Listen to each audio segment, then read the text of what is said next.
vamos começar outro livro da Bíblia, outra carta de Paulo para os Gálatas, e vamos ler tudo em um dia só, sempre seguindo esse cronograma, sempre lendo primeiro para depois assistir o vídeo e meditar.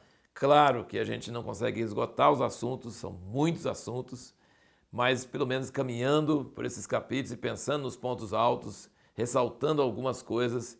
Essa caminhada, essa meditação sobre a palavra de Deus sempre traz vida para nós. Começando os primeiros versículos então de Gálatas, ele diz aqui: Paulo, apóstolo, não da parte dos homens, nem por intermédio de homem algum, mas sim por Jesus Cristo e por Deus Pai, que ressuscitou dentre os mortos, e todos os irmãos que estão comigo, as igrejas da Galácia. Então aqui não é uma cidade como Corinto ou Roma, que são as cartas que nós temos lido até agora.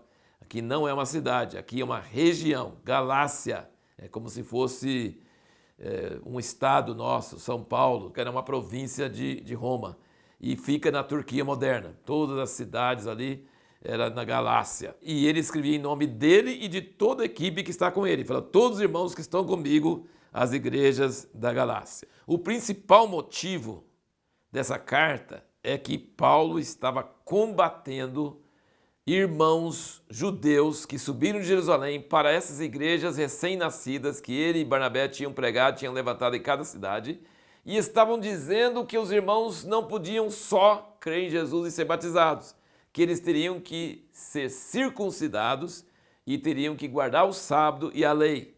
Então Paulo está assim militante contra essas pessoas que estão, nós chamamos judaizantes, querendo fazer que o cristianismo, eles falam: não, Jesus é o Messias, nós cremos nele, mas só ele não basta, tem que ter essa justiça que vem da lei, você tem que cumprir a lei que foi dada para Abraão, você não pode deixar de cumprir as coisas da lei. Então esse é o motivo principal.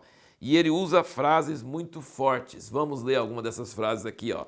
Versículo 8, ele diz: mas ainda que nós mesmos ou um anjo do céu vos pregasse outro evangelho, além do que já vos pregamos, seja anátema, ou seja, maldito. Como antes temos dito, assim agora novamente eu digo: se alguém vos pregar outro evangelho, além do que já recebeste, seja anátema. E ele fala: nós mesmos ou um anjo do céu. Significa que se eu mudar de ideia e começar a pregar outra coisa, que eu seja anátema. E se vier um anjo do céu, que ele seja anátema também. Porque o evangelho que nós já pregamos é o evangelho. E se pregar outro evangelho, não serve. Seja maldito. Capítulo 2, versículo 21. Ele diz: não faço nula a graça de Deus, porque se a justiça vem mediante a lei, logo Cristo morreu em vão. Paulo usa muito esses termos: nulo, em vão. Entendeu? Ele está dizendo que é possível ter um evangelho que não salva.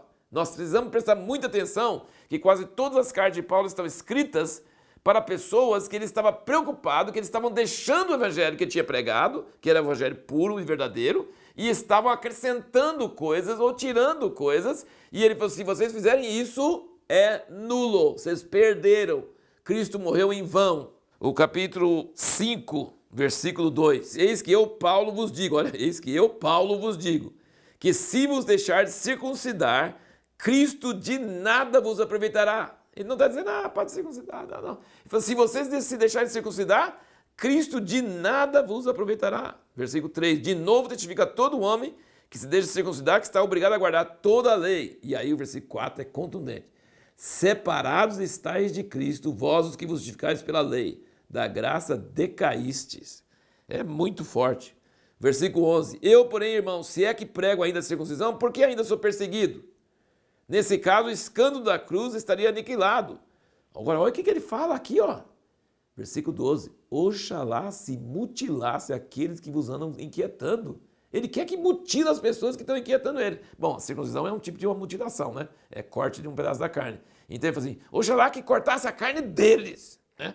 É muito furioso, porque ele está vendo que o evangelho que ele pregou está sendo contaminado. Versículo 18. Mas se sois guiados pelo Espírito, não estáis debaixo da lei. Capítulo 6, versículo 12. Todos que querem ostentar boa aparência na carne, esses vos obrigam a circuncidar-vos, somente para não serem perseguidos por causa da cruz de Cristo. Porque nem ainda esses mesmos que se circuncidam guardam a lei, mas querem que vos circuncideis para se gloriarem na vossa carne. Mas longe esteja de mim gloriar-me, a não ser na cruz de nosso Senhor Jesus Cristo, pelo qual o mundo está crucificado para mim e eu para o mundo. Resumindo, ele está dizendo que o evangelho que ele pregou para eles é o evangelho puro, é o evangelho verdadeiro. Se um anjo do céu ou ele mesmo pregar outro evangelho, que seja maldito. E se você acrescentar para a lei, acrescentar para Cristo, tem que circuncidar. Cristo mais circuncidar. Cristo mais isso. Cristo mais aquilo, você está anulando o evangelho.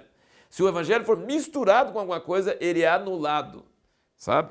Então a pergunta que nós fizemos foi: qual é o verdadeiro evangelho? O evangelho é Cristo. Crer em Cristo. Somente. Mais nada. E sabe o que acontece se você crê em Cristo e é justificado por Cristo?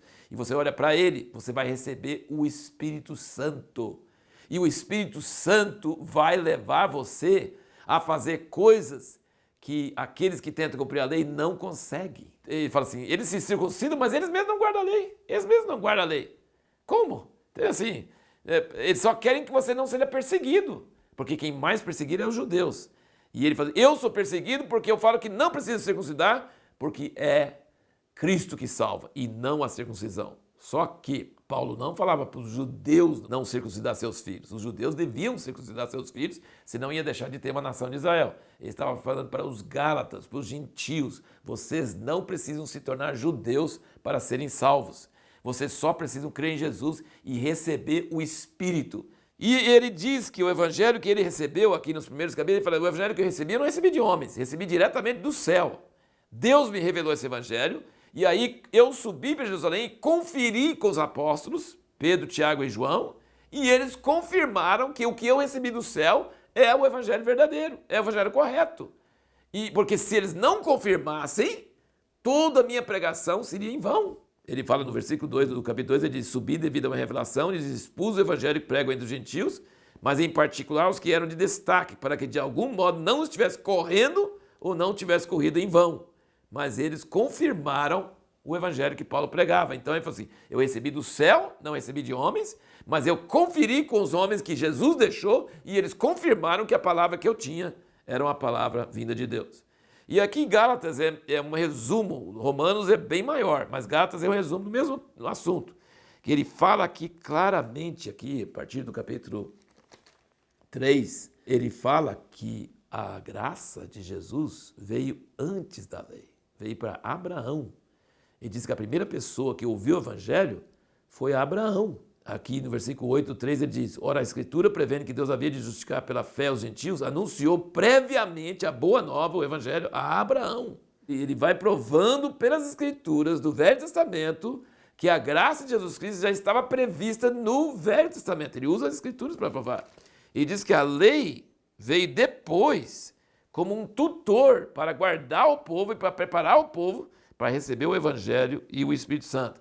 E que a promessa que Deus fez para Abraão, que a descendência de Abraão ia abençoar todas as nações, é a promessa do Espírito Santo. E aí no capítulo 5 nós temos aqui que ele fala claramente quais são as obras da carne. Então quando ele fala que nós não estamos debaixo da lei, não é licença para pecar, mas é porque a lei não justifica ninguém, ninguém consegue obedecer, não tem jeito, porque a nossa força é zero, não tem jeito. Mas se nós andarmos no Espírito, aí ele fala dos frutos do Espírito aqui, e depois ele fala das obras da carne, e que se nós andarmos no Espírito, a carne está crucificada e o Espírito nos leva a ir muito além da lei. Então, o Evangelho puro é Jesus Cristo crucificado, sozinho, mais nada, não pode acrescentar regras, não pode acrescentar nenhuma outra condição. E se você crer, você vai receber o Espírito Santo, que é a promessa de Abraão, e você vai andar cada vez mais nos frutos do Espírito e não vai praticar as obras da carne. E a pergunta para o próximo vídeo é: por que Efésios é um dos picos mais altos da Bíblia?